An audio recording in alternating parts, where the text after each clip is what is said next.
Hello, are you there? It's me. It's Mrs. Doubtfire. Are you there? Lights, camera, Rolling. action. I feel the need for speed. Ow! Wax on, right hand. Wax off, left hand. Wax on, wax off. He taught me, keep your friends close, but your enemies closer. 106 miles to Chicago. We got a full tank of gas, half a pack of cigarettes. It's dark, and we're wearing sunglasses. Hi, I'm Joe, and this is the Filmjoe podcast, where film talk happens.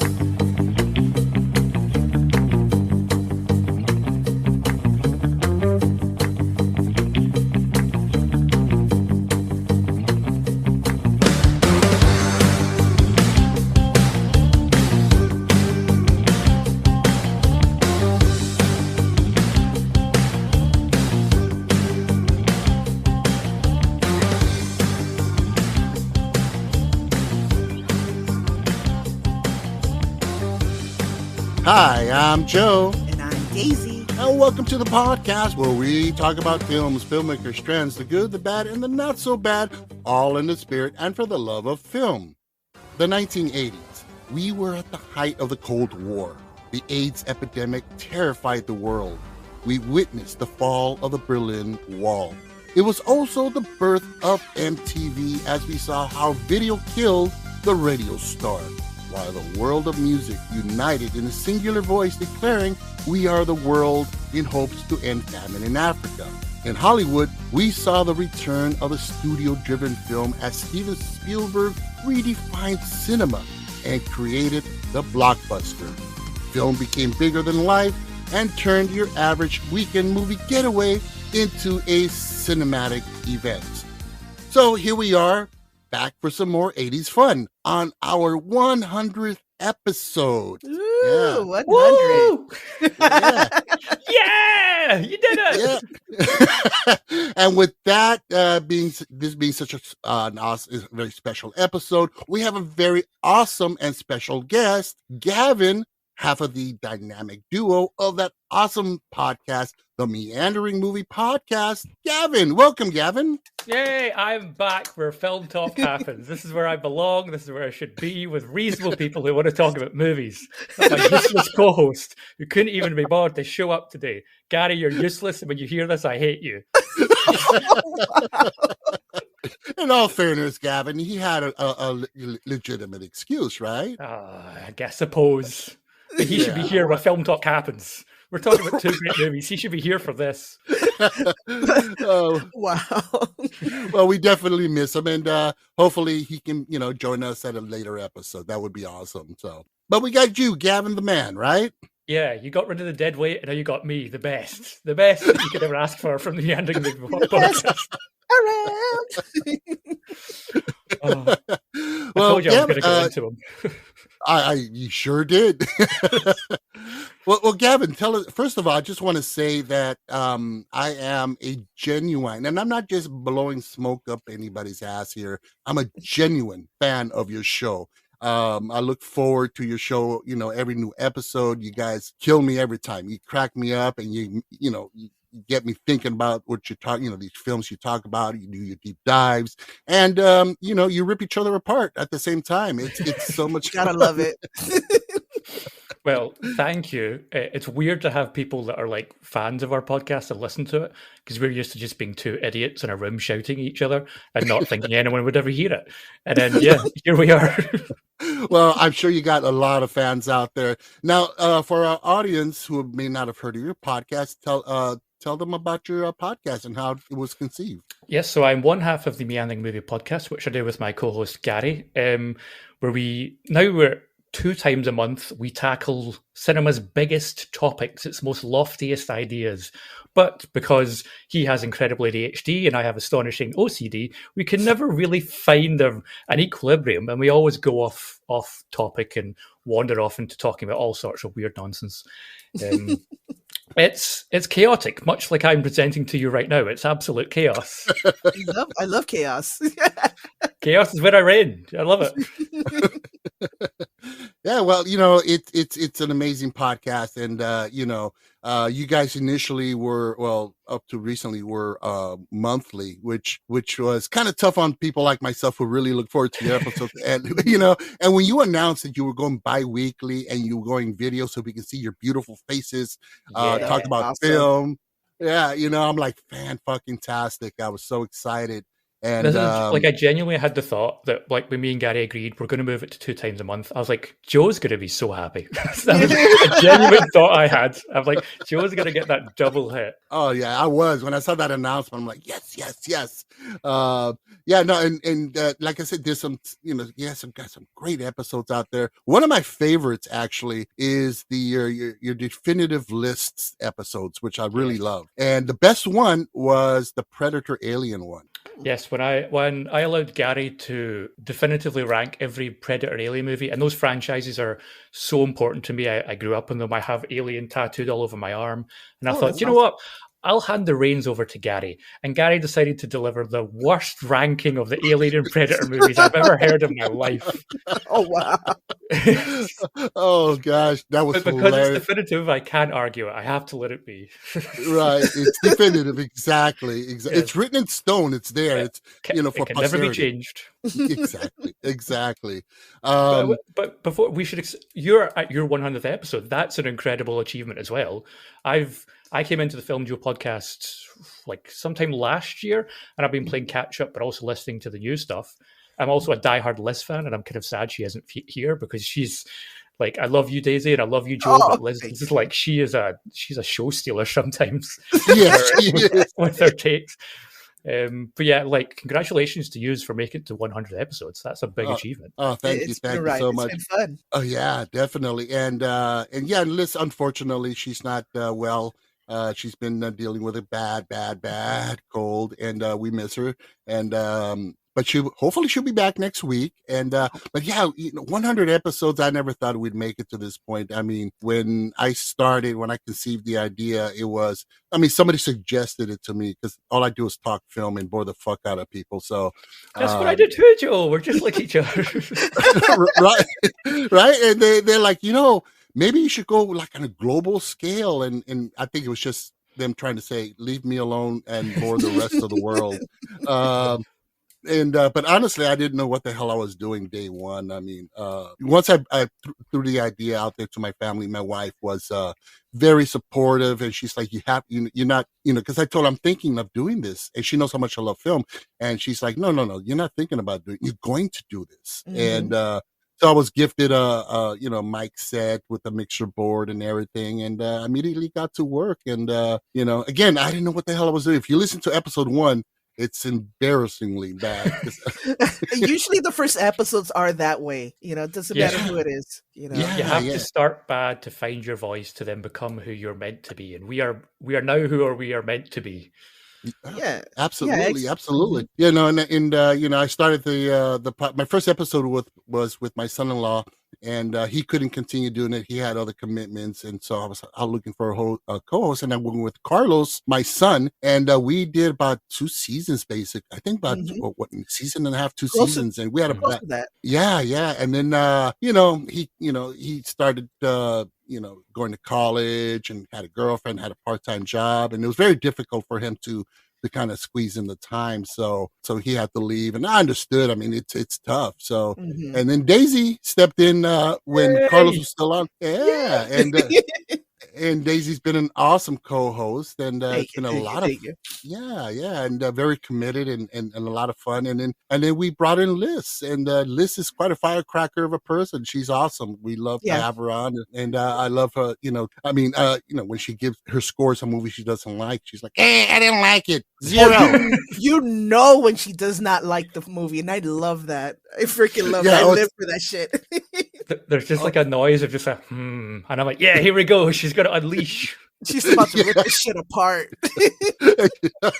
But then Daisy, you killed me with Taxi Driver. When you were talking about Taxi Driver, that was that broke me. Listening to you just destroy Taxi Driver, I was like, no. I'm sorry. I could hear it in Joe's voice as well, like how hurt he was as he was like, "Oh, okay, that's ouch." Like, I did It's not like- like it. I'm It's sorry. like I only consider it one of the greatest films ever made. That's it. and you're like, "It's trash. I hate it." Oh gosh, yeah, but we've had a lot of great moments on there. I mean, you have Daisy going on about Howard the Duck's feathery butt. Oh my God, I love his booty. It's just so cute. Ducky booty. You could frame it and put it on the wall. I so would. Don't even fucking tell me. I will frame that. Well, there's a birthday idea for Daisy sorted. There you go. Oh my, there you go. And then we've had some amazing guests on the show, and I've got to meet some amazing people. I mean, got to meet Sean O'Connor, who is currently my co-host on my other podcast, Free on Film. Quick plug there, shameless plug. And Shannon, who was on Sinful Cuts with him. Present company, Gavin and your partner Gary. I mean, just amazing people, and and Liz and all these amazing guests that just made this such an amazing experience. And who'd have thought? I mean, that someday if I decided to go to Scotland, I'd have people I can hang out with. I mean, who would have thought, right? We'll be here. We'll be waiting. We'll be ready. All right. That would be awesome. Gary will bounce at the last minute, and 'cause he's useless. Well, the first pint is on me, so there you go. Okay, you've sold. I'm in. Done. All righty. So what do you guys say we jump into this week's 100th episode? Yeah. Yes, let's do this. All right. So for our first film, Flash, he'll save every one of us. What plaything can you offer me today? The planet Earth. What's happening? It's an attack. Pathetic Earthlings. Who can save you now? Flash, they'll kill you. Let's all team up and fight him. Prepare for torture. I want him. Stop at nothing.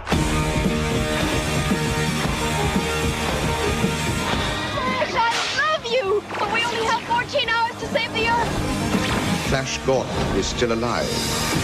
Gordon's alive?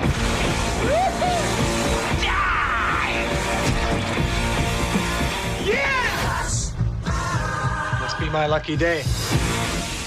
A football player and his friends travel to the planet Mongo and find themselves fighting the tyranny of Ming the Merciless to save the world. The film we are talking about here is Flash Gordon from 1980, directed by Mike Hodges. The film stars Sam Jones, Melody Anderson, and Max von Sydow. So for this film, we're going to be rating this on the Filmjoe scale of 1 to 10 footballs. Okay. Fair enough. Okay, you're all like, I'm thinking like spooky magic rings. Spooky They can- rings. spooky They can absorb a soul somehow. Well, I'll tell you what, you being our special guest, we're going to change it. We're going to go with spooky, what? Magic rings. Yeah, spooky magic rings. Awesome. There we go. I like that a whole lot better. Okay, spooky magic rings. Okay, so let's get into some production backstory. So since like the 1960s, producer Dino De Laurentiis, he had already produced a couple of sci-fi kind of like based films. One was Danger Diabolic, and the other was Barbarella back in 1968. And he became interested in doing a film based on Flash Gordon.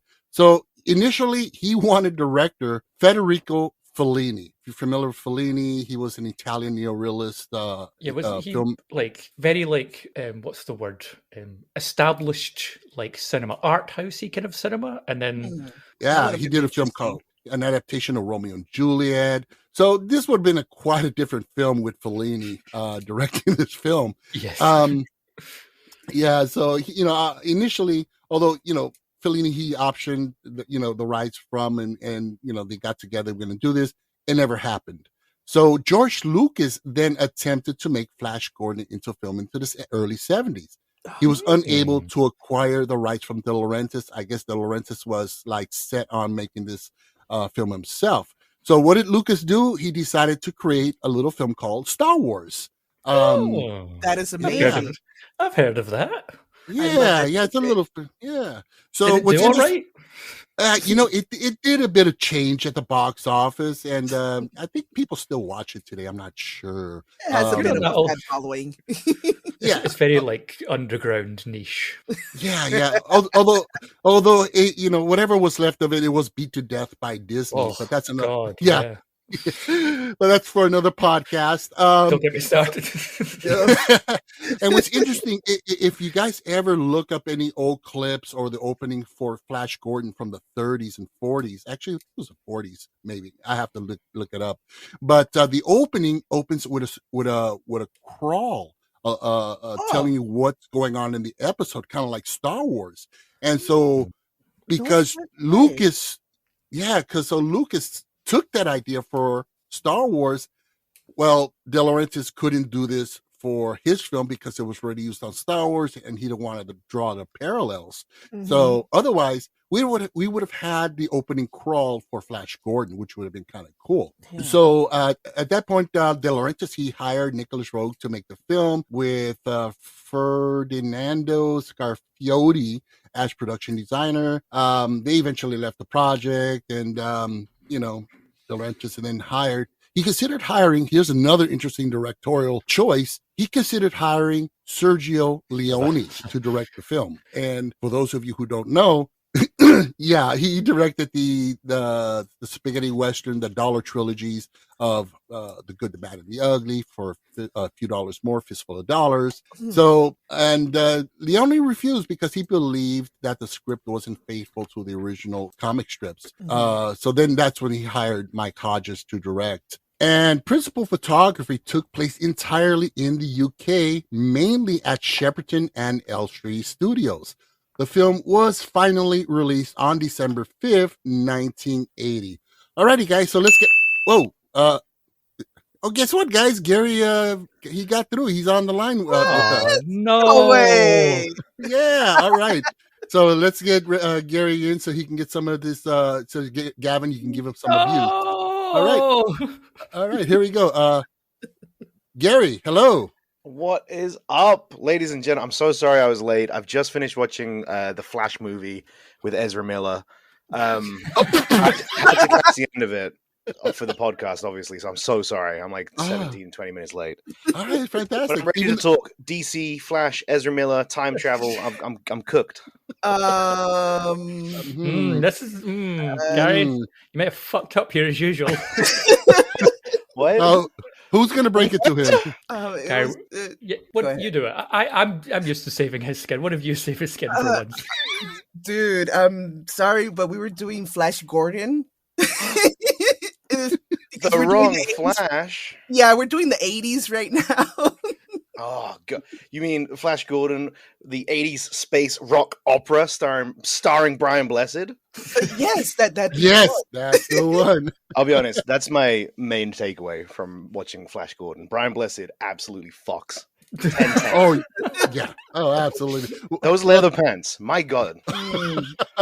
Well, thank you so much, Gary, for joining us. It's so awesome. Now we have the dynamic duo together. Absolutely. We're back together. We got two Robins. We don't have a Batman. Oh, okay.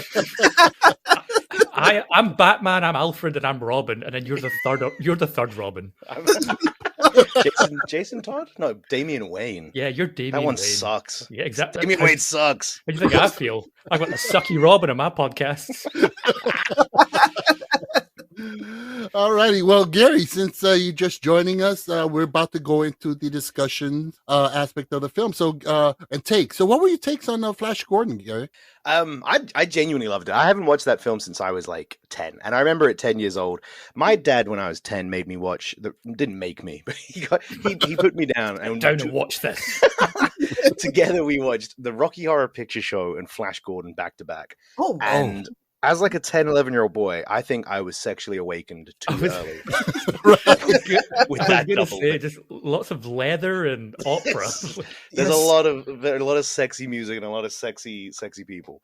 But yeah, I've since watched Rocky Horror Picture Show a bunch, but I've never watched Flash Gordon again. And upon rewatch, man, that film's amazing. It's so good. It's so much fun. Yeah. All right. Yeah, like I don't know what else to say. Like it looks incredible. It's genuinely so fun. The music's fun. I mean, it's camp and it's cheesy as all hell, but what a ride, start to finish. Absolutely. Daisy, what were your takes? Well, I grew up with this movie. I don't remember how old I was. But yeah, I remember listening, hearing, the doom, doom, doom, doom, doom, flash. And I come running to the TV to watch it. And yeah, I mean, yeah, it's cheesy. It's goofy. The acting is just, but it's freaking awesome. I loved it. Yeah. All right. What about you, Gavin? I remember as a young boy, Gary's dad coming to my house.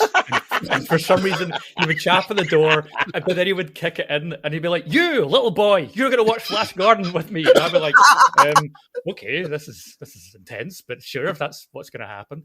And then since that traumatic event, I hadn't watched it again since until a few days ago, when I decided to sit down with my girlfriend and Gary's dad, and we, all the three of us, decided to watch it together. And it's amazing how much my dad loves making people watch Flash Gordon. It's his full-time job. I think it's also his kink at this point. You know how for years and years you kind of never know what your parents do, and then when you eventually find out, you're like, oh, okay, it's quite dull. It's like a banker or they work in finance. My dad's full-time job is forcing people to watch Flash Gordon. The weird thing is that he dresses up like Flash Gordon, and he doesn't. The wig doesn't fit that well anymore. He does not have the physique to be a Flash Gordon anymore.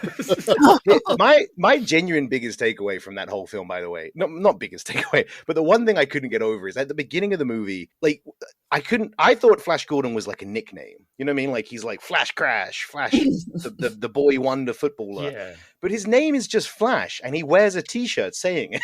That's right. Flash. What a gangster move. Yeah, well, I'm going to circle back to that in a couple seconds, but my take on because this is good.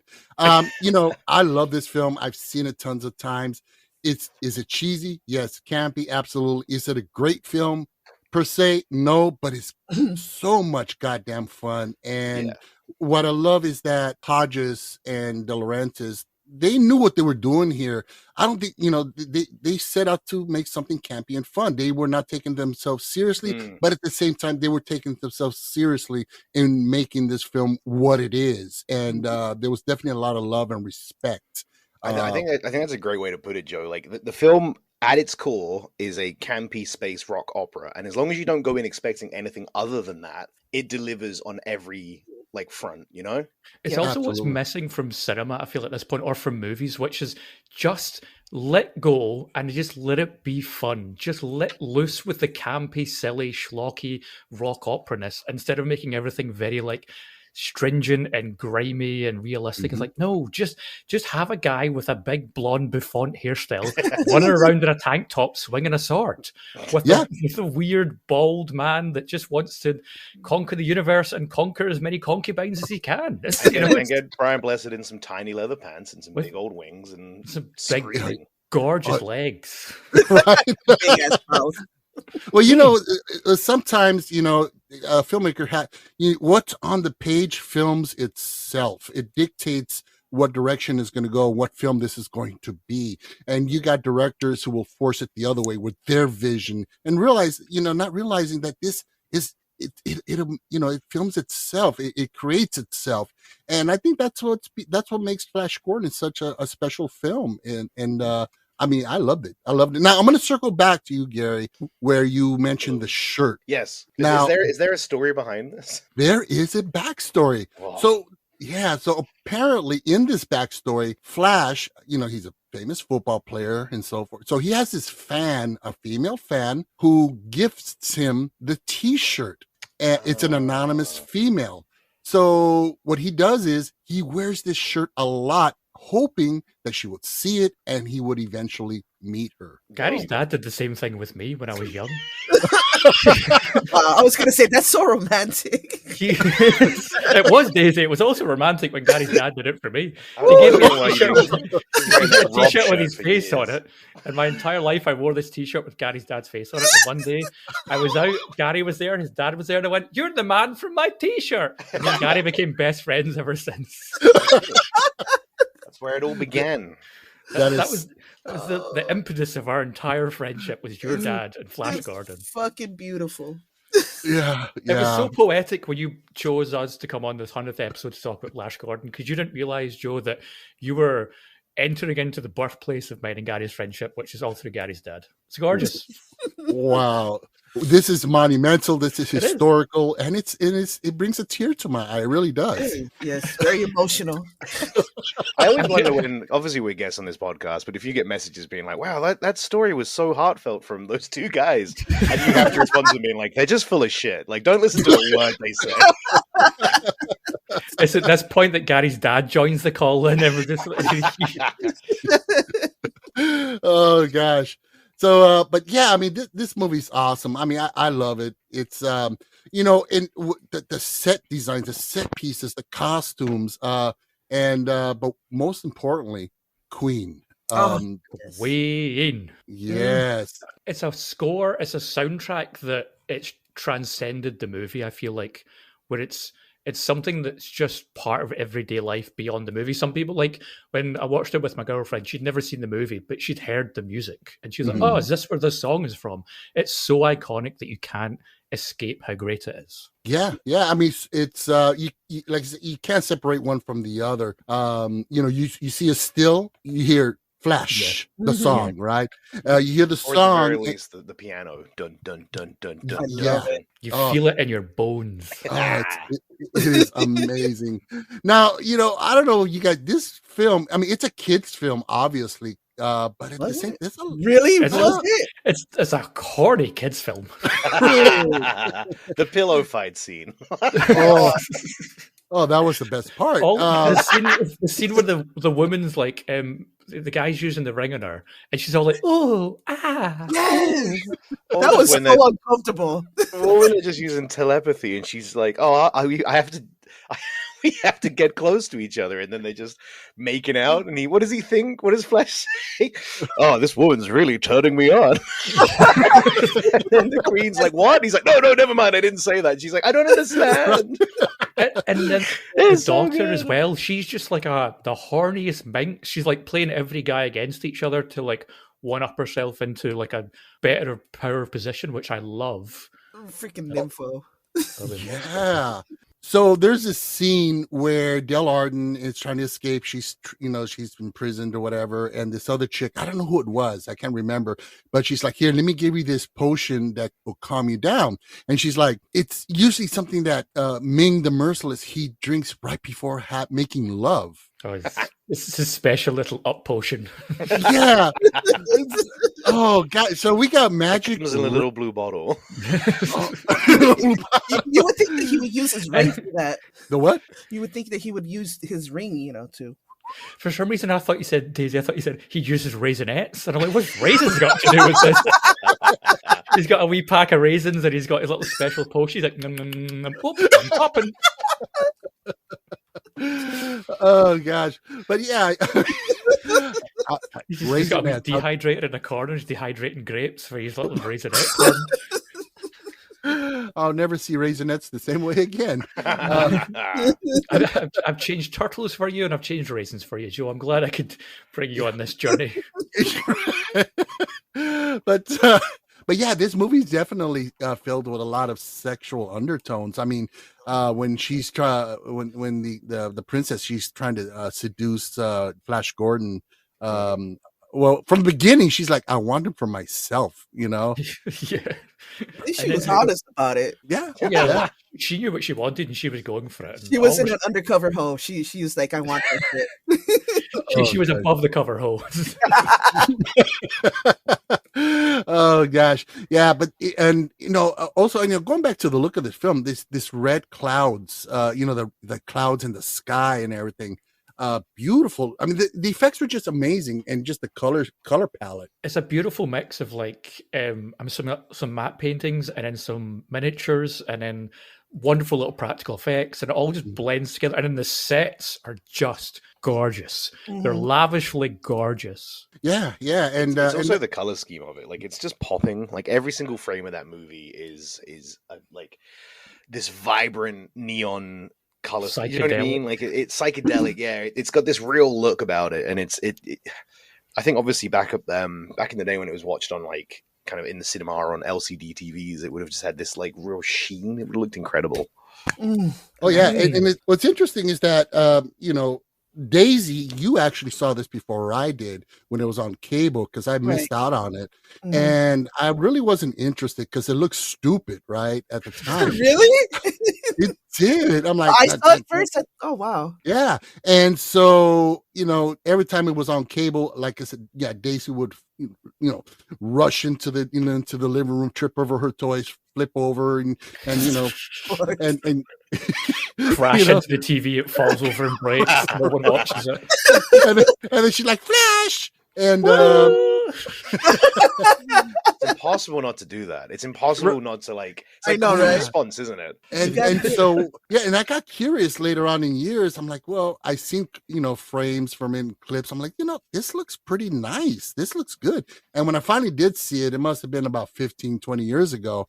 I'm like, holy shit, this movie is awesome.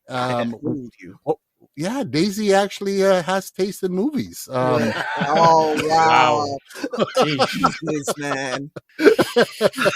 But now check this out. The claws are out.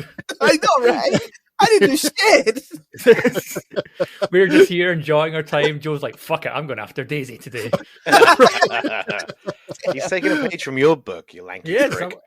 To be fair, I've been nice to you so far, guy. That's about to change. I could hear you during the dropout where you called me Fat Wario. No, no. I didn't say that. He implied it. I know what he meant. Did not call you Fat Wario. I just said you were round enough to play Wario. There's a difference in word choice. Okay. Now back to Queen. Now De Laurentiis. See, I'm taking the heat off of you, Gavin. There you go. Okay. Thank you, Joe. Okay. De Laurentiis had never heard of Queen before the making of this film. Oh, really? And yeah. So the band, they were approached by, I guess, scouts or the production people.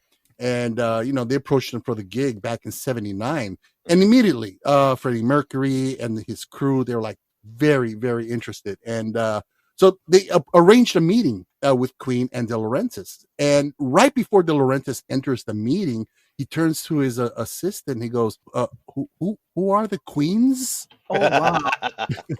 They're all the Queens, De Laurentiis. That's the answer. They're all the Queens, Oh, and history was made. Now, does anybody else know what other iconic historic film also had a Queen soundtrack? Daisy knows. I know Daisy knows. Oh, Highlander. Yeah, boy. And that's you should have set us up and we could have buzzed in there, Joe. That would have been We've all got our own noises. Mine would have been buzz. Mine would have been It's like you stepped on something. Oh gosh. So what were your guys? We'll go with you, Gary, first.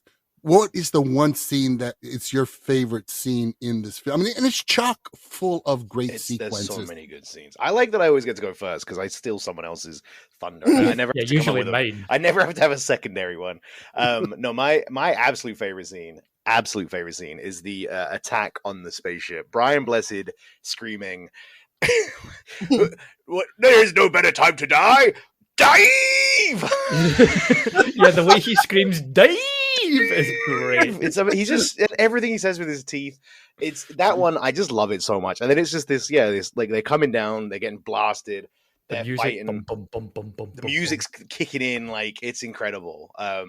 Yeah, the way it's his so mouth good. wraps around a word is incredible. It's Yeah. just there's such Oh, yeah. enunciation to every like syllable in a word, and it dive like But yeah, that's my favorite scene. Yeah, the music's kicking in, and it's like really kind of rising up. You've got the Valkyries swinging down, Flash on his little, I can't remember the name of it. What's that little moped hover thing. spaceship thing that he flies around on with the Uh, seatbelt? The seatbelt's the worst part of that. Can we agree? The seatbelt on that thing sucks. Right. What's that, rocket Because type? it's doing nothing. Well, it just takes it from looking like this awesome little hoverboard thing to, don't forget about your safety, kids. Put a bike helmet on him as well. Like, You can't mess with that hair. You can't mess with that hair. No, definitely. What about you, Gavin? What is your favorite sequence in this? Well, mine will pertain to it's near the beginning. It's when they've been captured and they're being brought in, and they're like, I think they're handcuffed and stuff, and there's the little floating ball thing, and they're all just openly in front of the little ball thing, just being like, "Don't worry, I've got a gun." And it's like, oh, sweet, we'll solve this. Like, I'll just pull the gun out and I'll kill him, and you'll do this. And the little ball's like, "All right, well, I guess I'll just take the gun from you then." But not before the a man in a pajama suit decides to sneak across the back behind them, like he's somehow not going to be seen. And then the little ball goes, "Hold on a second, everyone!" Zap, takes out the little reptile thing, or should I say, man in pajama suit. And he goes, "Don't know what his plan was, but he wasn't going to escape, and you're not going to shoot anyone, idiots." And then they just keep going. It's so bizarre. The whole, I just loved it. I loved the man in the pajama suit. I loved them just telling their plan. The whole walk up to when just before that little ball appears, Gav, as well, and they're like, "Yeah, don't worry, we'll be out of here in no time. Look at all these people; they're just ready for a revolution, and we will be the rulers of this revolution. We'll take down the monarchy." And it's like, you're surrounded by guards. Yeah, you're just shouting this. Definitely talking about this. Have you heard of whispering before? Oh God, Daisy, what was your favorite sequence? I love the battle on that moving disc thing with the spikes shooting up. Oh, with yeah. Baron So and with the Flash. whips, just whip battles. I was like, whip it good. Yeah, I thought that was really cool. I love how you see the I don't know, the sky, the clouds underneath the disc. So yeah, it was cool. I loved it. Of all the choices of weapon, though, I'm like, they could have given them anything, and he went, "Let's go for something really awkward to use, whips." Whip battle. Let's have a whip battle. Nothing about this film is practical, Gavin. Everything is pure vibes. Pure vibes and style. I also love that the scratch in them appears before the whip hits them. That's enough. Right. Well, that kind of goes in theme with the whole fetish sexual subtext this movie has. So yeah, definitely not a kids movie though. Seriously. No, and again, it was marketed as such. I mean, geez, you grew up on it, and it's so. But yeah, for me, my favorite sequence was the football sequence. That was my number two. That was my number two favorite sequence. Like, it's such a good. The football fight is incredible. Yeah, I love that. Yeah, Del Arden's on the side with the little arms flipping up and down, and go Flash, go! And he's Brian Blessed just keeps conking that guy in the head every so often. I love it. Oh gosh, and yeah, when that scene came on and I'm watching it, I had a genuine smile from ear to ear. I'm like, this is awesome. It's also so hokey just to be like, he's a football player. How do we get him to do football? How do we show he's the best at football? Right. Exactly. Now, in the original comic strip, he was a polo player. Oh, I'm so glad they changed that. Yeah, I don't know how polo would have worked for that scene, but to be fair, him walking around with a hammer would have made a lot more sense. He would have been clashing with Brian Blessed, though. That's true. They had a hammer off. Yeah, exactly. Sexual tone. Let's have a hammer off, and like dun dun dun dun, and just like hammering each other in.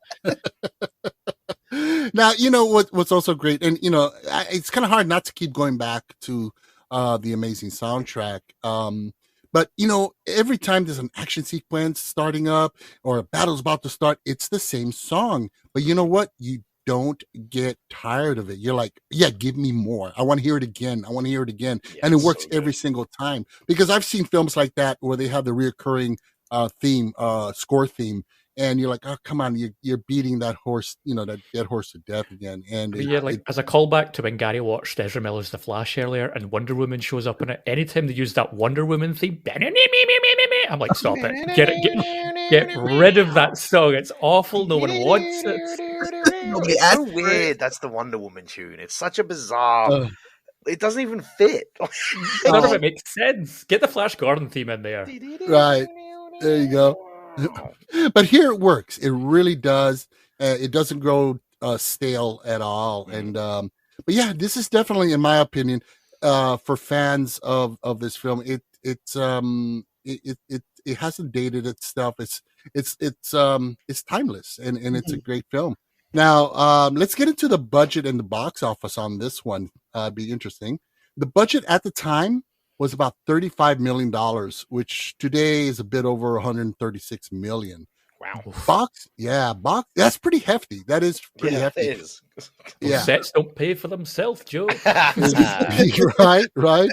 And the box office at the time was about 68.8, and in today's dollars is about 268 million. So it kind of broke even a bit because the film, the math on it, you got to do 2.5 to 3 times your budget in order to break even. Or come close to it, but it did pretty decently. I mean, it was a hit, and I think it was the soundtrack that really catapulted this film to where it ended up being. And the horniness, horniness. It's a cult classic as well, though, right? Like it did way better on the home release than it did cinema. I know that. Oh, it did. Yeah, absolutely. And but Scary's dad had a lot to do with those numbers as well. Storage units full of DVD copies.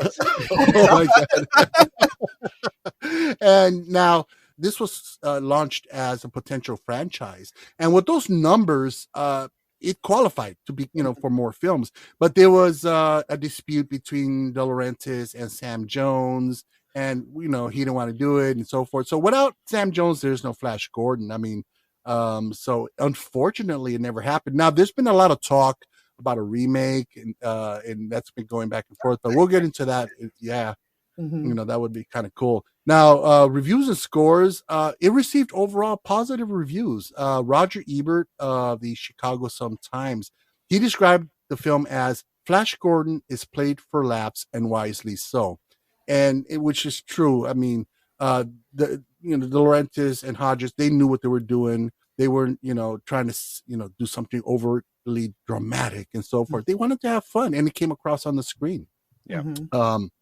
So IMDb, it's sitting at a 6.6. Metascore, it has Metascore 52. Rotten Tomatoes, critic score 58 with an audience score of 66. And Letterboxd has this at 3.6 stars out of 5. It's pretty now good. Sequels, yeah, it's not bad at all. Not bad. Sequels and spin-offs, again, there was supposed to be sequels to it, but because of Sam Jones and the whole dispute thing. Now, for sometimes as of 2019, it started in 2021, there was talk about a remake with Taika Waititi directing it. I like this choice. Yeah, I mean, you look at the tone of Thor Ragnarok, and I think that definitely is Flash Gordon. Oh, absolutely. Mm-hmm. Yeah, so that would be colorful, campy fun. Yeah, absolutely. So, what do you say we get into our scores on this? Now, we're gonna rate this on a scale of 1 to 10 footballs. I want dodgy, weird magician rings. Emperor Ming's special ring. Emperor Ring special ring. Okay, there we go. The soul-sucking Emperor Ming's dirty ring. It's the one. Sorry, just before we get into the scores, the one thing I really wanted to speak about, people that have also recently watched this, is at the end, after Ming gets stabbed through the heart, and then Flash is there with his sword. By a spaceship. What a death. And then Flash is like, you going to say something? And he's like, no, you'll never defeat me. And Flash keeps doing the whole, two for flinching, dickhead, which is brilliant. And then he's like, I'll get you, Flash. And his little ring goes, and he just, and I don't quite understand why he does it, but he just turns it on himself and then evaporates himself. What a weird ending. Who says that? I just couldn't. I was like, why did he do that? Like, I mean, I'm assuming he got his essence got sucked into the special little ring. but then That's you what get I the assumed. but then you get the end question mark setting up the prequel, Yeah, the sequel. You hear his little Right. laugh, so I'm assuming he's in the ring, and then someone's going to come along and get him out of the Yeah, I ring. suppose, and he was just going to keep flashing the ring forever. It's a Sequel weird bit, move. It's baby. an odd final villain move. Like, I'm going to use my own weapon on myself. I think instead of a remake, they should just do a sequel and have some other actor come out as Ming from the ring and just be like, been in there for a while. The Fucking hell. How long's it been? Oh my god! The entire climate of American cinema has changed. Who am I now? I don't look like Max von Sydow anymore. What is global warming? Chalamet, what has happened? I mean, if Ming came out and he was like, because his whole thing is setting off those natural disasters, right? He'd come out and he'd be like, "Oh, cool. I guess my work's done. There's global warming. Yeah, cool. I win. Yeah, I win. The humans did it for me. Fucking Flash." I played the long game, motherfucker. on the subject of sorry, Joe, I know you want to move on. I'm sorry, I'm doing my thing.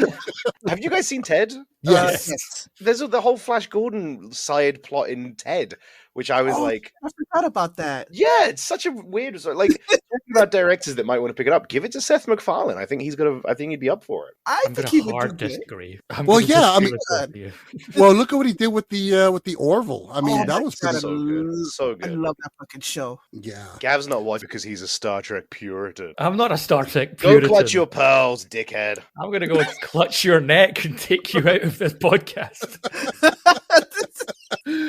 Okay, we started a war here. Star Trek does this to us. It's our trigger word. Well, you know what? Too many triggers. Yeah, we got to do Star Trek on this show and have you guys on. Please, you know.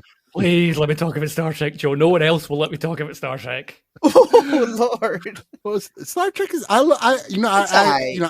Oh, Daisy, we're friends. I'm sorry. We'll come for you like I came for Gary. Well, I like the newer ones. No, Daisy, you guys get it worse. Joe, move on to the ratings. Move on to the ratings. So, Gary, what is your rating on Flash Gordon on a scale of 1 to 10? Ming magic rings? Emperor Ming's magic rings, I guess.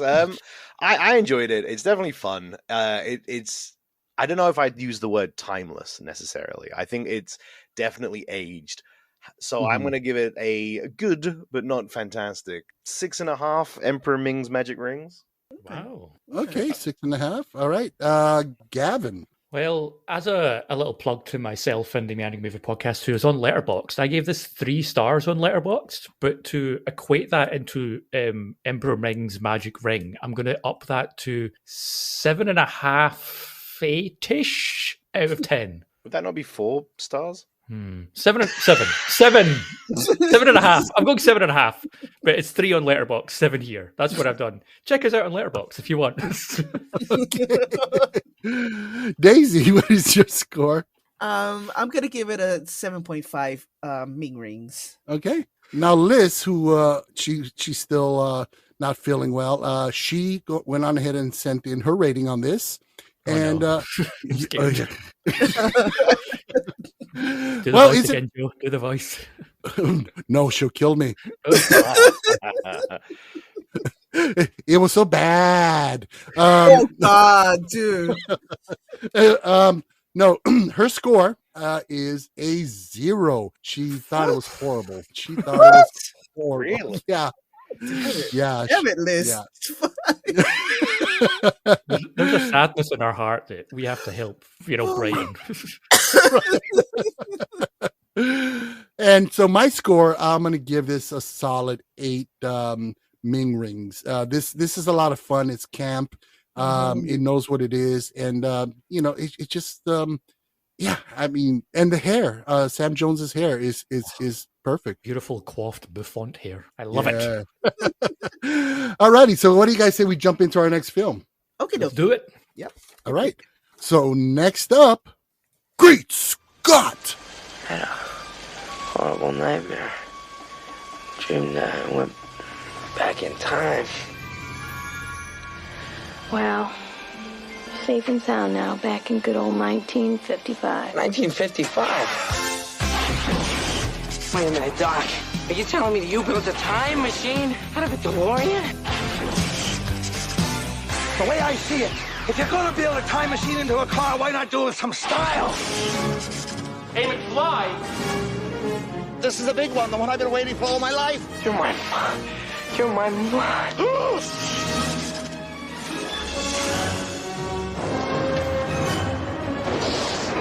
Wait, 21 gigawatts!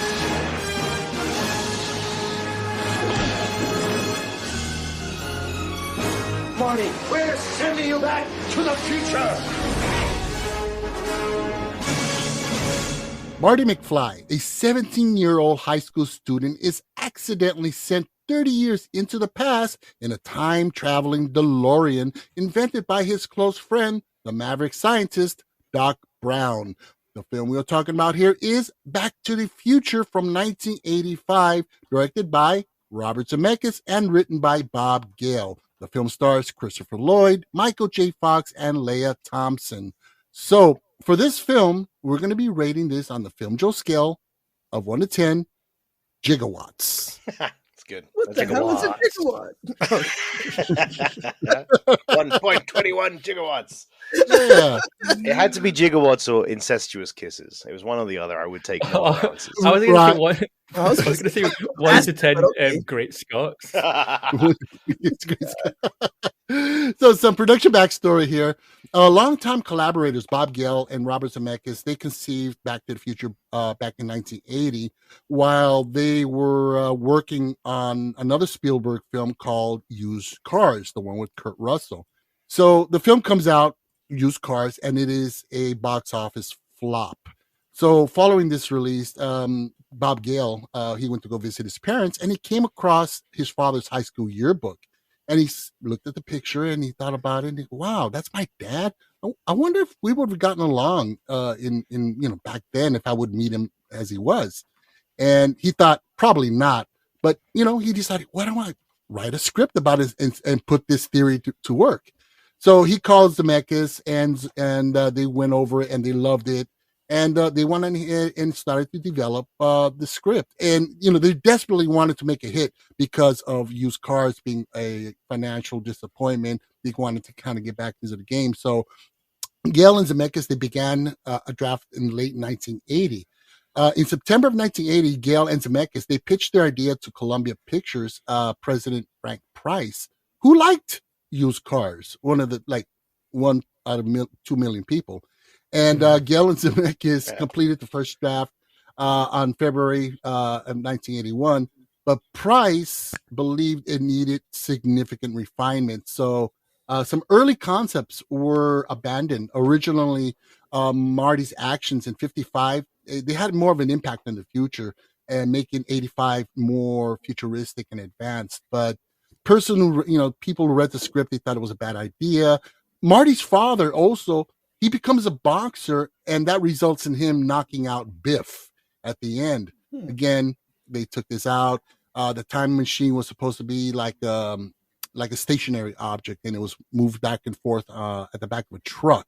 And also, yeah, and in fact, it was also at one point a refrigerator. And that's a whole new movie right there, right? It becomes a moving company movie, not a Back to the Future movie. Where's the U-Haul? I don't know. I've lost the U-Haul with the fridge with the time machine. I think arguably it would save issues because they'd be like, "Where's the time machine?" And be like, "We don't know." And we're like, "Right, well, you're clearly traveling through time." No. There'd be a time machine, right? Yeah, but then some little chubby kid's going to go up looking for like an ice cream bar, and he's going to get sucked into the future or something. And then they got to save that kid from the future. Right. Principal photography began on November 26, 1984 on a 14-week schedule, and it completed on February 28, 1985. The film was released July 3rd, 1985. So let's get some takes. Gary, what were your takes on Back to the Future? Back to the Future is one of my all-time favorite movies, Joe. I don't know if you know that. This is one of my go-to movies whenever I want to watch a film that I know I'm going to absolutely love. I know I'm going to enjoy, and I know I just love it. I love it top to bottom. I cannot say a bad thing about it. I think it's one of the all-time greats, and it is I don't want to say my score, but it's a very high score. I love it so much. Definitely. No, I know it's one of your favorite films. I know there's somebody who keeps talking trash about it every now and then. He's a scumbag. I don't know who you could be talking about, but he sounds delightful. So with that being said, Gavin, what is your takes on Back to the Future? So Back to the Future is one of Gary's favorite movies of all time. And one of the reasons we are friends is because we don't agree on anything. And I have never really gelled with Back to the Future. I don't know why. It's never a movie that I've actively sought out until somewhat recently when me and Gary went to the cinema together to watch it. And being in that experience, watching it getting to watch it with him and see like his enjoyment, like every time he would nudge me and be like, "See, that's the thing that's going to pay off." And I'm like, "Yes, Gary, I know how movies operate. Thanks for explaining it." He's just like eating his popcorn like a little 8-year-old boy. He's just like, "Look, they're doing the Back to the Future," and I'm like, "Okay, calm down. That's nice." And watching that with an audience is where I think I learned why people love this movie and why I could start to learn to love it. So yeah. Maybe I'll have more to say that's negative. I don't know. We'll see. Leave you on a cliffhanger, just like Back to the Future. To be continued. Right. So, Daisy, what were your takes on it? Oh, I think this movie for me is it's a classic. I grew up with it, like a lot of movies we watched. It's so much fun. What's not to like about this movie? I love how in the beginning we see his family, and they're all just really cringy and just like, what the fuck, and then we get to see them as teenagers, and I have to say I really did like the makeup that they did on these characters. It didn't look fake, or it's subtle. It's not like overwhelming that it looks silly. Exactly. They've not, piled big bits of plastic on top of them. They've just done little subtle things when they're older to then when they're younger. Like, oh yeah, this looks regular. Yeah, and it worked. It really worked. So yeah, I love this freaking movie. It's so much fun. I feel like with Christopher Lloyd though, there's nothing you can do to make that man look younger. He was born. I think he was born old. Really. He was born old and with that hair, and it never changed. Yeah. I mean, if any of you guys remember an old series from the late '70s called Taxi, he looked the same. Yeah, he looked the same. He really did. I think it's the eyes. I think he just always looks stressed. I think that's his problem. He looks like he's always been about to be hit by a car. Like, to be fair, the Libyans are constantly chasing you. I'd be stressed. Now, for me, I mean, I saw this in the theater when it first came out, and it was an amazing experience. It's just a feel-good, fun film that means no harm to anybody. It's not out to offend. It's out to unite and bring people together. It's just so much fun with these unifying themes and messages. Just so much fun. I had the pleasure of seeing this. Okay, so when Back to the Future came out, they had set it up so that Back to the Future Part 2 in the summer, and then Part 3 that following November. And so that it was around early November before the release of the film. They had a triple feature of all three films. And I don't know if any of you guys have heard of this theater. I know you have, Daisy. This theater called the Cinerama Dome. It's an iconic theater in Hollywood that's shaped like a dome, hence the name. And it's a beautiful theater. It has a ginormous concave screen. And so they had the premiere there and the trilogy of all three of them. And there was a line that just wrapped around the block. And you talk about a communal audience combined, experience. It was just amazing to watch all three of them back to back. I mean, of course, I was exhausted afterwards. But yeah, I love this film. So, but yeah, I mean, just a fun film overall. I think the thing is, like, it's the crazy little details that they'll set up, like in the background in the beginning, that you might not notice first, second, or third watch, but when you do notice it, it feels very rewarding. Because when I saw it this year with Gary, there were so many new things that I was picking up on. I'm just like, oh, I never noticed this. Like the buildings when it's in I guess the future, but the 80s, and then when I go back to the 50s and like how they've changed over time and the ownership of the buildings, or like just the graffiti that will have changed, or how the cars will have changed. It's all these little touches and details that they paid so much attention to that I love. It took me so many watches before I even caught the Lone Pine Mall switch. Oh yeah, which I know is like a kind of big thing now, but when I was 13, 14 and I watched this film, it blew my mind that I got it. Right. And that's the amazing thing about watching a movie in a movie theater, is that you're forced to have, to keep your attention on the screen 100% of the time. You don't have your dog barking in the background, or you're not sitting around for family dinner and you're watching reruns of a TV show that this is a new episode. What do you mean? Like it's right. Yeah, I mean the movie's filled with really fun Easter eggs and in jokes, and it's just so much fun. And it's funny, like you mentioned, you were talking about how the difference in time, the buildings, how they look, the streets, what store this is, but back in the 50s it was that. And I personally, not that I'm old, we're all young at heart, Joe. We're all young at heart. We're all young at heart. But I personally have seen stuff like that. Growing up in LA, I'll go back to LA now. I live about 40 miles out of Los Angeles right now. And whenever I go back, I'm like, wow, I remember when this was so-and-so. Now it's like that. And you see that it just the degradation of certain parts of town. And, and I kind of get that now, watching. When I watch Back to the Future, I can identify with that. Yeah. Is it the building with the pillars that's in the 50s? It's like a town hall, but in the 80s, it's like a place to go get social security checks or something. Like it shows like how society has changed, because now it's about like, oh, people aren't as rich anymore, or people aren't as affluent. It's just those little tiny touches that just from the title above a building changes the entire mindset of the time, which is just great. Yeah, in fact, there's something like that exactly the same here in LA. There's this building that's like 6 stories high, huge white building that was built back in the 40s or 50s, and it was a Macy's or fancy department store, and which must have been like, wow, back in the day. And that was back then, and growing up in the 80s and 90s, it became a DMV. In the bad part of town. Really? Yeah. So it became a literal hellhole. It just transited. Right, exactly. Good, a big hole into hell has opened up, and we put the DMV above it. Right. Now let's address that big white elephant in the room, the incestuous kiss. Yes. That was Let's dive into it. Who wants to go first?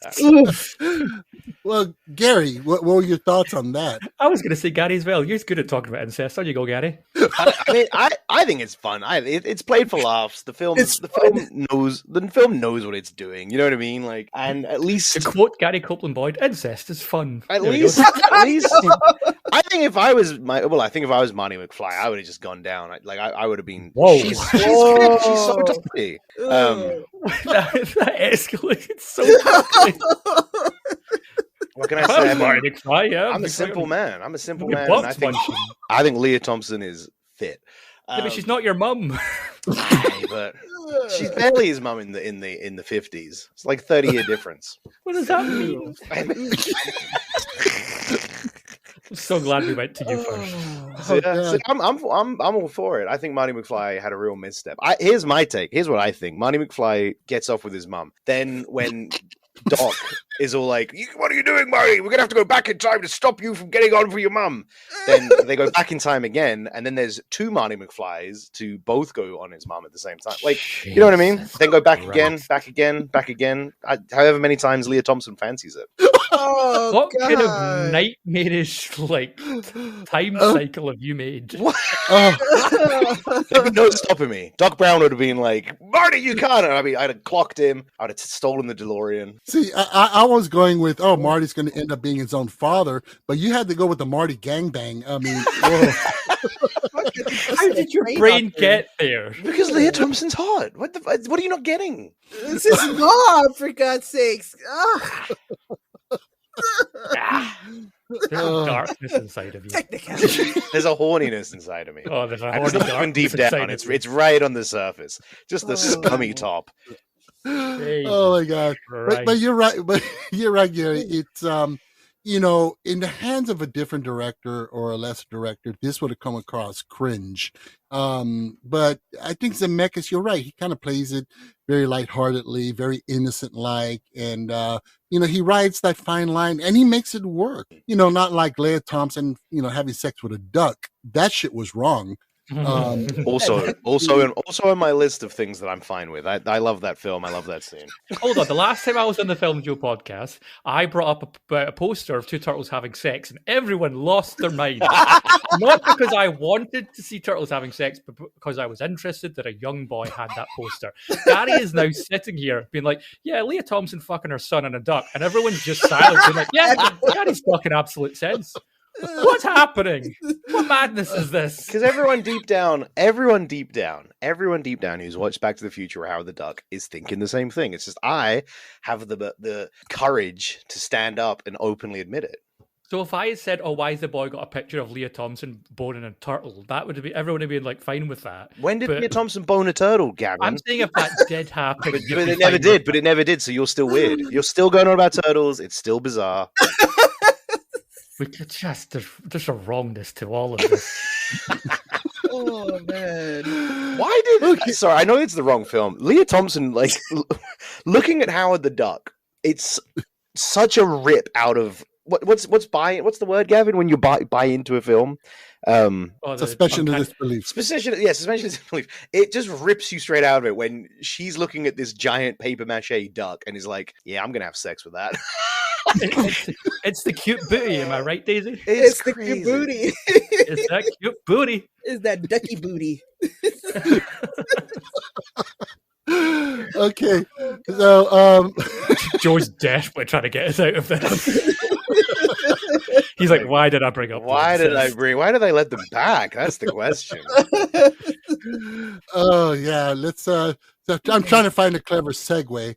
But yeah, I mean, again, you know, I think it was handled well, and you know, it's the whole thing, the image that we have of our mothers and so forth. We don't imagine them as horny teenagers or our parents in general, and I think that was a neat little touch overall. I mean, his dad was a peeping Tom. I mean, Crispin Glover is just an odd human being, both as an actor and as just a person.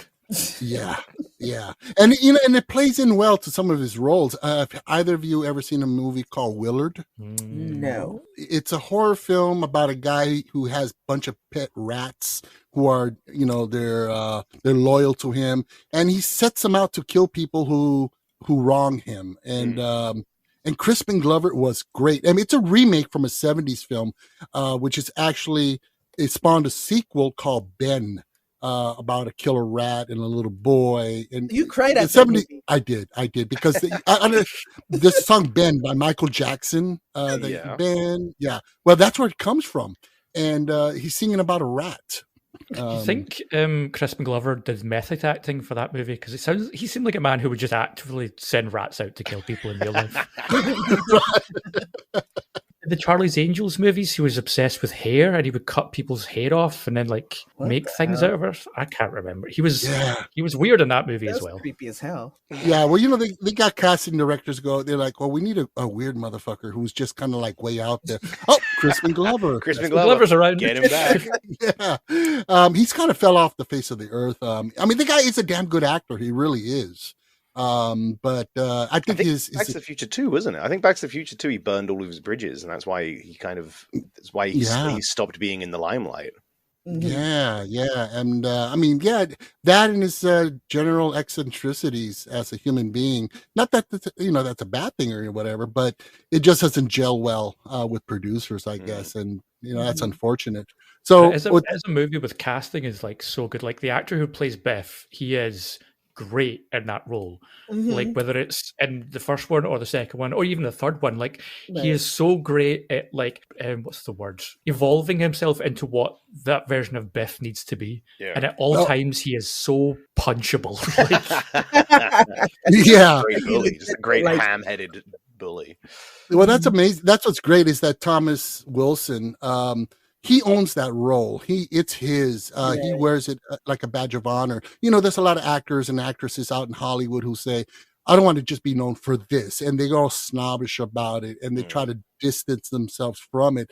But Thomas Wilson, he will forever be Biff, and he does embrace it. He does Comic Cons, he does appearances and, promoting, talking about Back to the Future and Biff. And he's very proud of it. And, kudos to him. That's amazing. That's cool. And then kudos to the two leads with Christopher Lloyd and his name's escaped me. Michael J. Fox. Michael J. Fox. Like the two of them are so perfectly cast in those roles. Yeah. They just all the little touches to their performances that just round them out feel so nice. It's so organic and natural. It's that's another element that you kind of go, it's kind of weird, but again, the way this film is structured and executed, it works. I mean, you got a 60-year-old, 50-year-old man hanging out with a teenager by himself. That's kind of odd, kind of weird. If you think about it, it's like it's one of those things that I'm glad the movie, because if they were to ever make another one of these, they'd probably have to be like, here's how the two became friends, and we were going to explore their entire backstory in this prequel. Yeah. Whereas this movie, it's just like, yeah, they're pals. Just go with it. You're like, all right, yeah, cool. Yeah, and it's the nuances in their performances that you buy into their friendship. They're it's like an uncle and a nephew almost, and you don't get this cringiness that. Yeah, you're right. Another director will try to. Well, let's dive into their history so that we can rectify that and stuff. And and a new one, it's like because people go, I'm a mad scientist and I like teenagers. Yeah. Let's explore that character more, Joe. Let's just... Oh gosh. Leave it to the Meandering boys to, unearth some really cringy elements in such an innocent movie. If you like that sort of thing, coming over to the Meandering Movie Podcast on YouTube, Spotify, and Apple Podcasts. We talk about it all the time. Oh my god. So let's go ahead and get to the budget and box office on this. The budget at the time was about 19 million, which is about close to 60 million in today's dollars, which if you think about it, that's not a lot. That's a very economical budget for what they delivered. Right. The box office at the time was about $388.8 million, which is roughly over $1 billion in today's money. Big money. Yeah, big money. Wow. And now I'm going to go off Avatar. We've got a new billionaire movie. There you go. Well, you know what? I'm going to go off on a tangent in something that really chaps my hide here regarding this $1 billion thing. If you don't mind, it really irks me. You got a lot of films nowadays that. Well, Disney started this bullshit where they're like, it's $1 billion movie. Okay. It made $1 billion. Like it's the first fucking time. And, it's numbers. And Hollywood in general does this. They like, playing with numbers and showing off numbers. And there's this little concept that escapes their brains. If studio executives have any brains, there's a little concept called adjusting. Get 'em. It's adjusting for inflation. And so the $1 billion mark is not a new thing if you adjust for inflation. I mean, The Exorcist back in the early 70s made over close to $2 billion. So this is not a masterpiece of a film. Exactly. So this is not a new thing. Star Wars hit over $1 billion. Yeah, it's bizarre. It's bizarre. And I'm with you, Joey. It always bugs me when they're like, oh, wow, our film made $1 billion quicker than any other film has done. And it's like, yeah, well, in another 50 years, then $1 billion is going to be nothing. If you don't take into consideration it, then every film, you know what I mean? Like we've all hit $1 billion. You can't just say that. Like, right? Yeah, it pisses me off. Yeah, and so this highest grossing films of all times list is all horseshit. And then on top of that, you got other factors to factor in. You have the screens that were allocated to films back then was a lot less than it is today. That's one. Two, how did they distribute these films? Well, distribution was physical distribution. You got these massive canisters of film that had to be put on trucks, driven from theater to theater, dropped off. Now you got digital distribution. So which is a lot, it's a lot easier. So all those factors involved, you know what?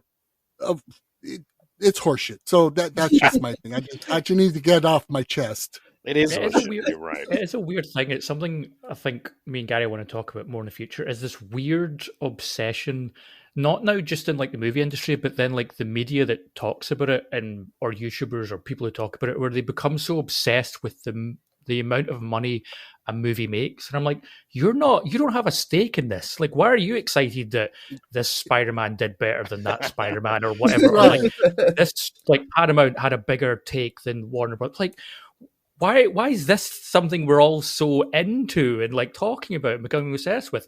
Unless you're getting some in the back end. Who gives a fuck, Yeah, who you know? cares? Right. Was the film good? No. Did it make $1 billion? Yes. Who cares? Avatar 2? Who cares? Nobody's talking about it. So who gives a shit that it made $1 million? Like, Exactly. No one has talked about Avatar 2 since it came out, but it made $1 billion. Something, James Cameron is doing something at a crossroads with a demon, and I don't know what it is. Someone needs to talk to him and figure out what he is doing. He's in cahoots with Satan, I hear.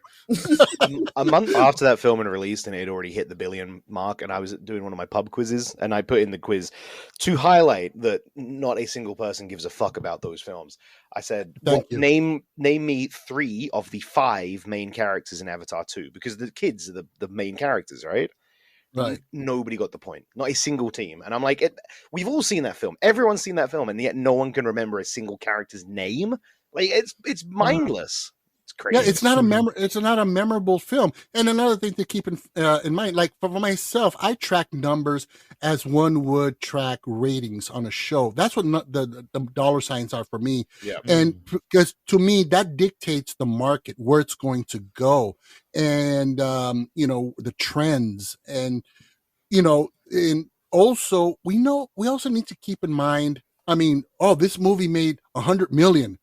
This one only made 12 million. But what was the budget? It's about profit margin. Look at a little film some years ago called The Shallows with Blake Lively, the surfer film and the shark. Yeah. That movie cost $17 million to make. It made over 17 million its first weekend. So that is impressive. Yeah.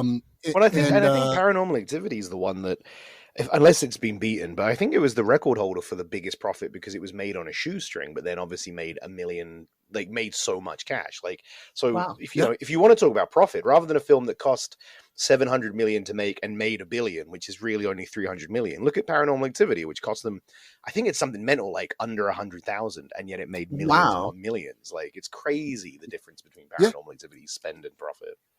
Yeah, I mean, look at the last Captain America movie. They're like, it made $300 million. Yeah. Wow. But the movie cost 250, and we're not factoring marketing and distribution. Yeah. That's the thing, like the money that these companies can put behind marketing a thing compared to something that only costs $6 million to make, and they have no money to market it. If that movie can do well, that's more worth talking about and interesting to talk about, because then it's like, what's the psychology that made people think this tiny movie is worth seeing, rather than the big movie that's plastered over billboards and buses and adverts and cereal boxes. Like, we know why people went to see that one or didn't see it. It's like, because it was fucking everywhere. You could escape it. Stupid Red Hulk. It's a movie as well. Why is Cap in there? Sorry, I've just Googled it because I needed to know. Paranormal Activity's original spend was 215,000, and it made 193 million global. Wow. That's freaking amazing. Right? Yeah. Or even look at one of my favorites. I don't know if this is your cup of tea, but the Terrifier films, Terrifier 3 and 2, they were made for like hundreds of thousands, and they made millions. And it's just, that's impressive. And it's not the dollars that they're lining the pockets of these executives and so forth. That's not important to me.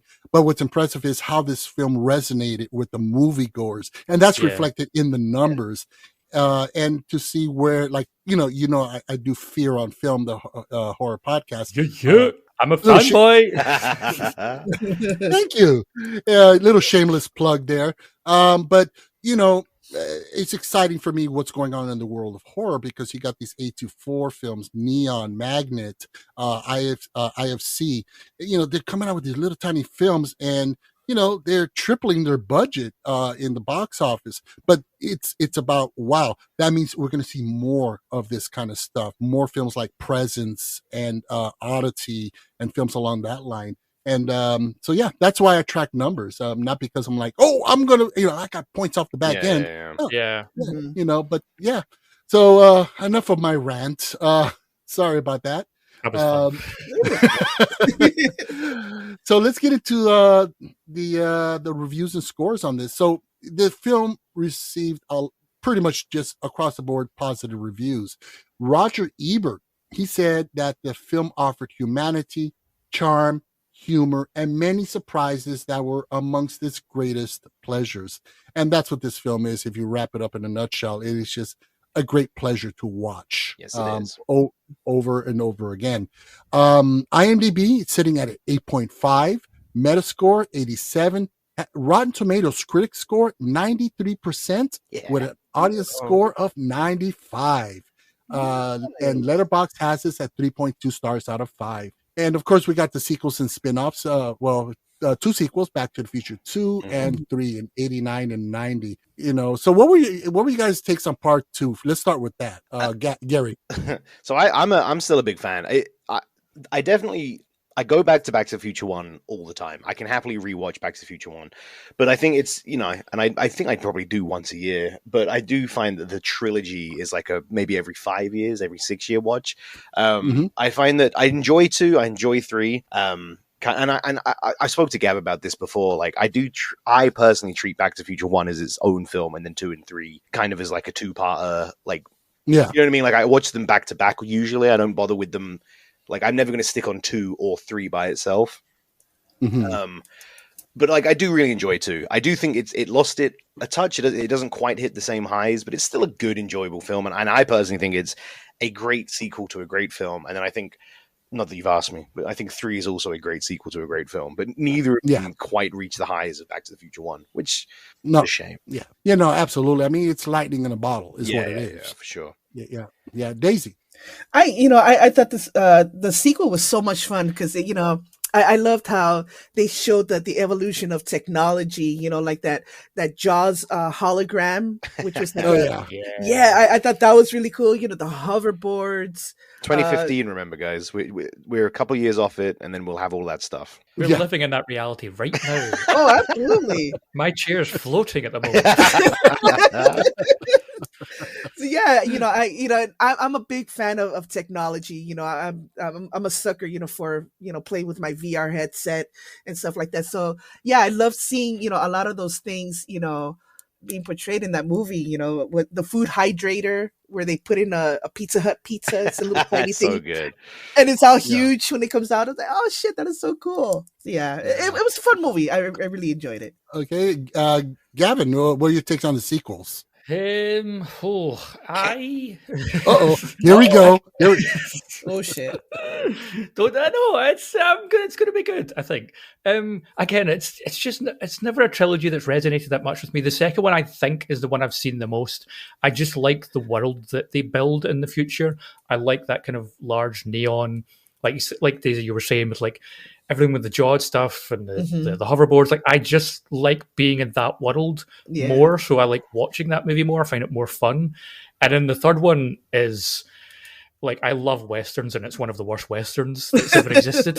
So it's just, I don't like. It's not a Western though. Like but it's a Western. No, that's a bad faith take. It's a no, it's not. It's my take. It can't be bad. It's a bad faith take. That's because you're treating it like a Western when it's not. It's very. It's quite literally a Western. No, it's two people who are in Western times who their only reference point of Westerns is spaghetti Westerns. So you're like the whole point of that is these two people who only know Western society through the lens of cinema trying to like deal with it, and it's stupid. It's campy and ridiculous, but it's not a Western. It's still a sci-fi film, But when it's being Western, it's not good Western. Mate, and but it feels, what are you it talking feels like they're on a, and it looks like they're on a backlog. This is how I know you haven't watched them in ages, because all the stuff that happens in Back to the Future 3, you're not there to watch them with me, you bastard. Listen, all the stuff that happens in Back to the Future 3, Marty McFly picks up because he watches it in Biff's Tower in Back to the Future 2,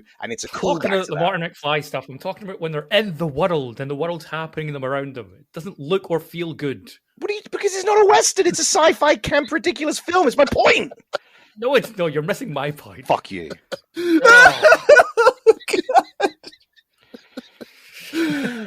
Okay, so there's a bit of a disagreement there. Just a bit. Just a tiny. We're just off on what we feel. Slightly off. Well, my takes on the sequels, while not as heated as that, but it was like, it's the best Western I've ever seen. And I'm like, no! Scrap. There's a degeneration from the first to the third, obviously. But to me, that doesn't make them bad films. I mean, it's just a notch down each time. And from the plateau, the level that the first one sets, it's not bad. I mean, I love all three of them. The second one is a lot of fun. The projected predictions of the future were a blast. Some of those things came to fruition, some not. The Chicago Cubs actually winning the World Series a year later after it's predicted was hilarious. And it was rigged. The whole thing was rigged. Zemeckis had stocks in the Cubs. Bastard. There you go. And Back to the Future 3. Now I'm not going to say if it was a Western or is it sci-fi. You know what? I'm going to unite you guys. It was a sci-fi Western. Which don't mix. I'm sorry, it don't mix. You're that George Lucas, your Star Wars Western don't mix. Oh, no, that's different, dude.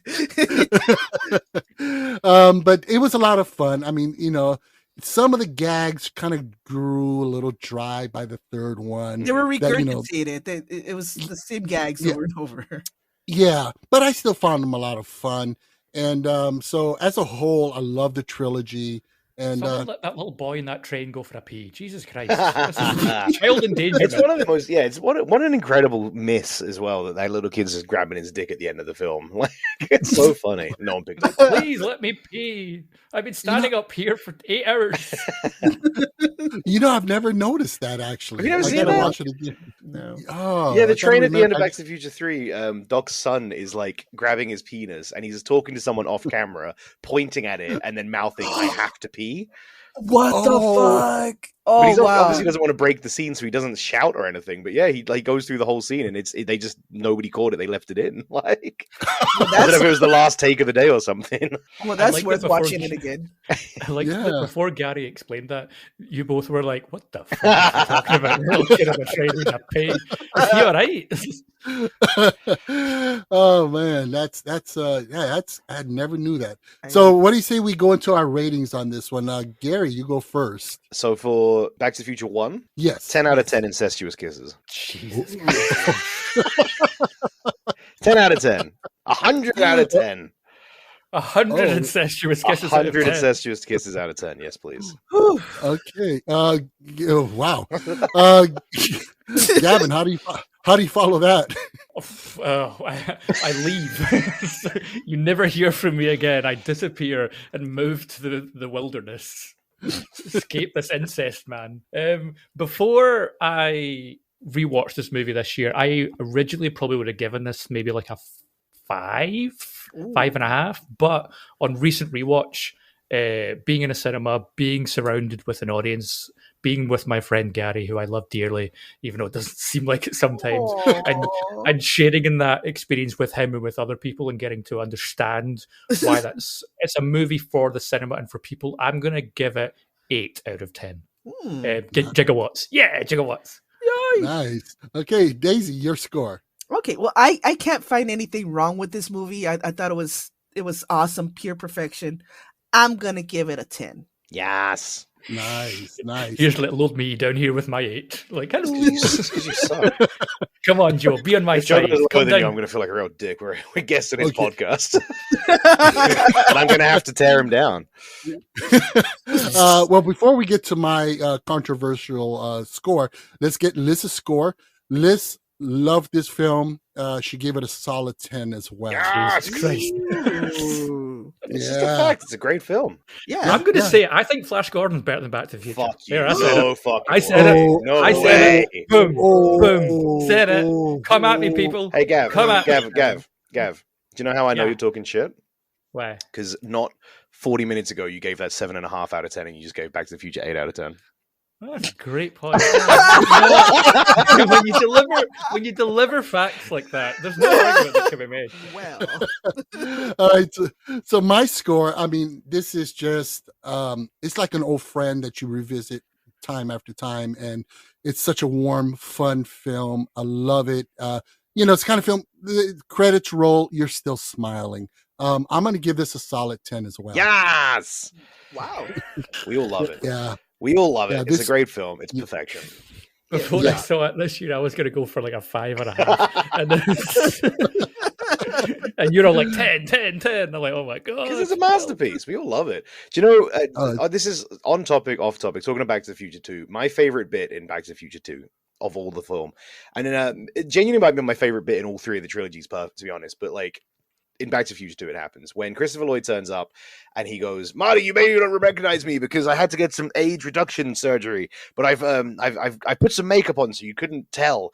And then he peels off his face, like his wrinkles and shit, and he looks exactly the same underneath.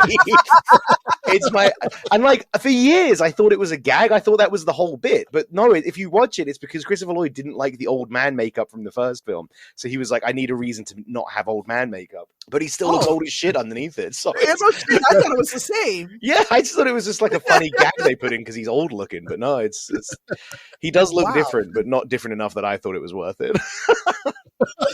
That's hilarious. I didn't notice that. That is so funny. Well, first of all, Gary, Gavin, this is a very special episode to us. It's our 100th episode. Woo! And it means a lot to us that you've joined us and to celebrate this milestone for us.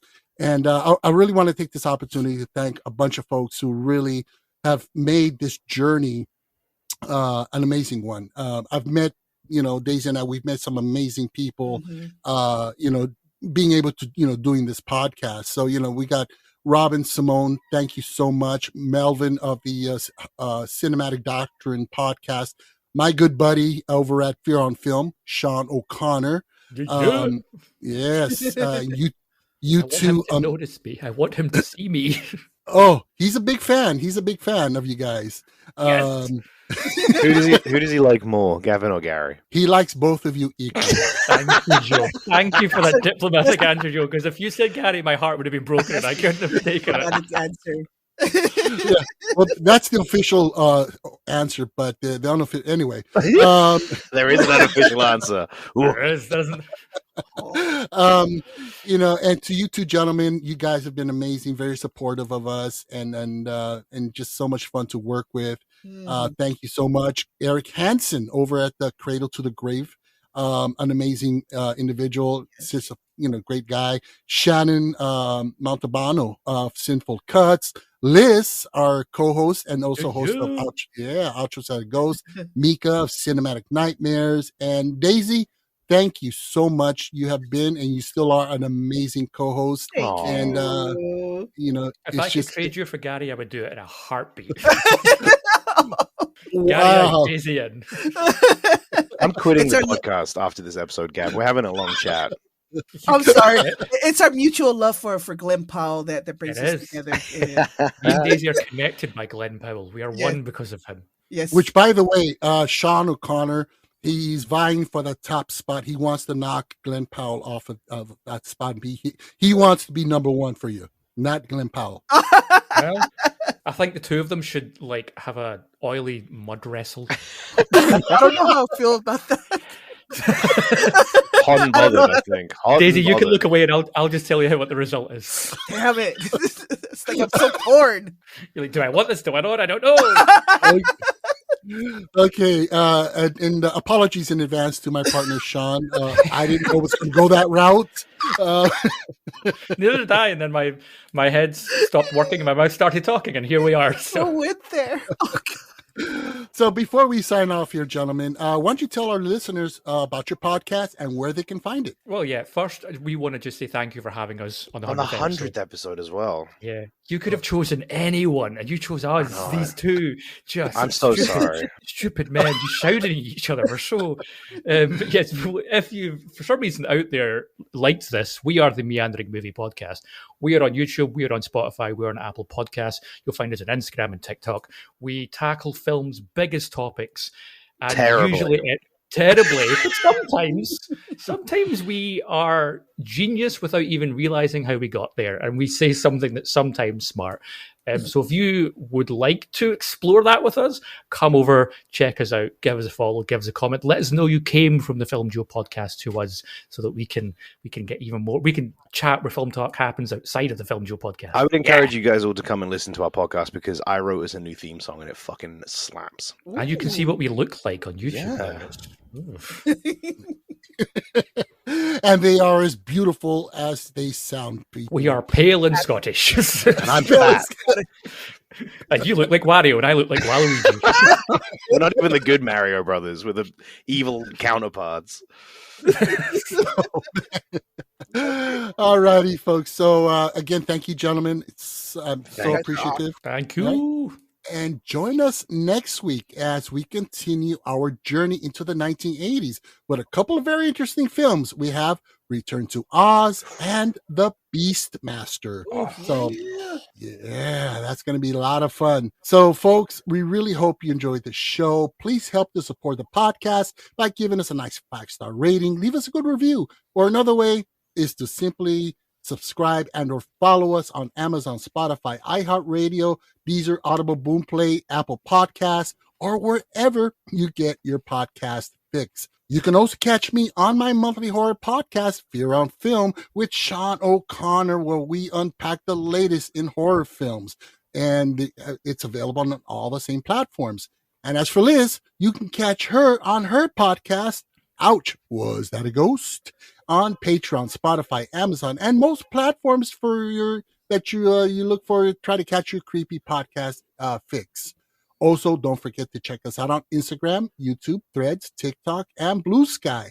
All of these links, they can be found in our show notes below. You can also contact us directly via email to thefilmjoepod@gmail.com. We'd love to hear your feedback. Also, in our show notes below, we will have links to the Meandering Movie Podcast on YouTube and on Spotify and on Apple Podcasts. So be sure to check out these awesome guys out. Their podcast is hilarious. It's a lot of fun.